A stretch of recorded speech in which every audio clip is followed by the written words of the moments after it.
아, 이번 미션은 출장을 가야 되네요. 출장이라니까 출장 뷔페가 생각나네. 블랙 라이방이 영업비밀 침해를 저질렀다는 사실이 밝혀졌으니 우리 기술을 더 이상 침해하지 않도록 제재를 가해야 하죠. 일단 블랙 라이방 직원처럼 위장해서 현장 조사를 합시다.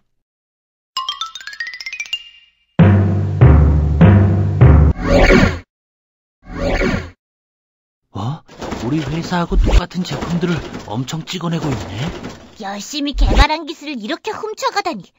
도깨비들이 불쌍해. 이게 다 영업 비밀이 다른 회사로 유출되었기 때문입니다. 더 이상 보고 있을 순 없어. 어떻게 하면 도깨비들을 도와줄 수 있죠? 영업 비밀 침해가 발생한 경우 구제 방법을 알려드릴 테니까 잘 들어보세요.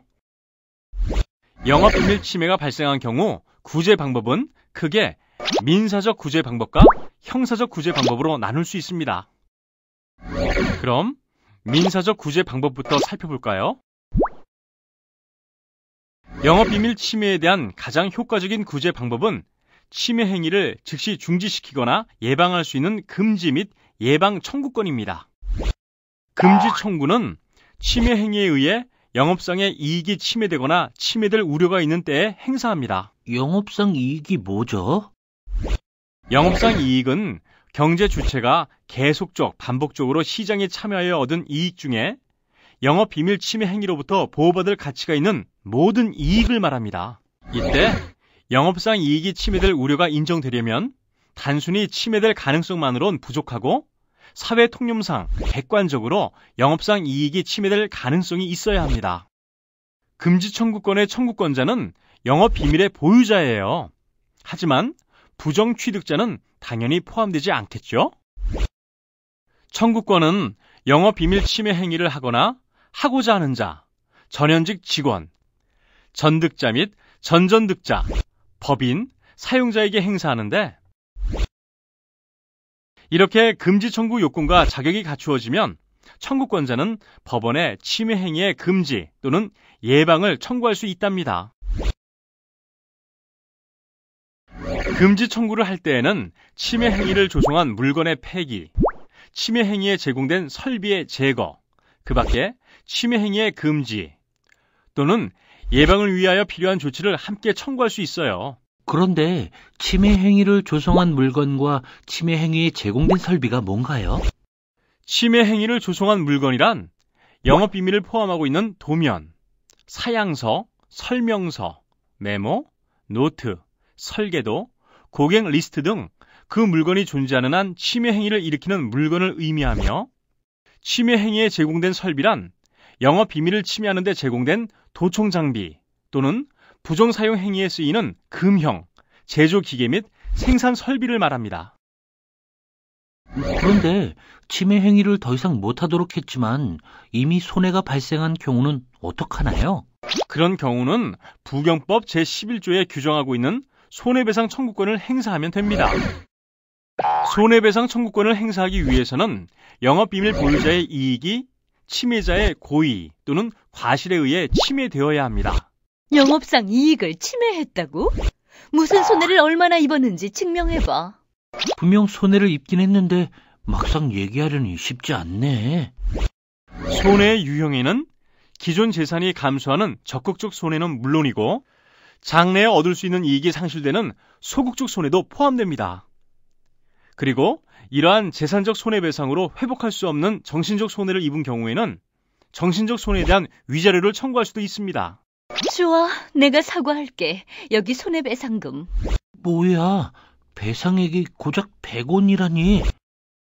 손해배상액은 민법의 불법행위 일반 원칙에 의해 결정하게 된답니다. 그런데 부경법 제14조의 2, 제1항에는 영업비밀 보유자의 손해액 입증의 부담을 덜어주기 위해서 일정한 경우 손해액을 추정하는 규정을 두고 있습니다. 그리고 손해액을 입증하는 것이 성질상 극히 곤란한 경우에는 법원이 재량에 의해서 손해액을 산정할 수도 있지요. 다음은 형사적 구제 방법에 대해 살펴보겠습니다. 형사적 구제 방법은 형법상 재산죄로 처벌하는 것과 부경법에 의한 처벌로 나눌 수 있습니다.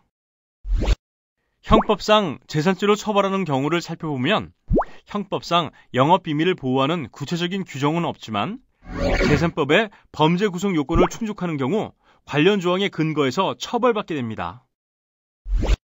그럼 마지막으로 영업비밀 침해 행위에 대한 부경법의 처벌 조항을 살펴보겠습니다. 부경법 제18조의 영업비밀 침해 행위자에는 기업의 내부자뿐만 아니라 기업의 외부자, 제3자, 개인, 법인 등 영업비밀 침해 행위자는 모두 포함되고 보호 대상은 기업의 유용한 영업비밀로 기술 정보뿐만 아니라 고객 리스트, 판매 계획 등 경영상의 정보까지 포함됩니다. 침해 형태는 부정한 이익을 얻거나 기업에 손해를 입힐 목적으로 기업의 유용한 영업비밀을 외국에서 사용하는 행위나 외국에서 사용될 것임을 알면서 취득, 사용 또는 제3자에게 누설하는 행위인데 국외 영업비밀 침해죄에 대하여는 10년 이하의 징역 또는 그 재산상 이득액의 2배 이상 10배 이하의 벌금을 부과합니다. 이때 징역형과 벌금형을 함께 부과할 수 있고 미수, 예비, 음모죄도 처벌됩니다. 그리고 국내 영업비밀 침해죄를 저지른 자에게는 5년 이하의 징역 또는 그 재산상 이득액의 2배 이상 10배 이하의 벌금을 부과합니다. 국외 영업비밀 침해죄와 마찬가지로 징역형과 벌금형을 함께 부과할 수 있고 미수, 예비, 음모죄도 처벌됩니다. 지금까지 내용을 정리해서 개발부의 도깨비들에게 이메일로 보내줘야겠다.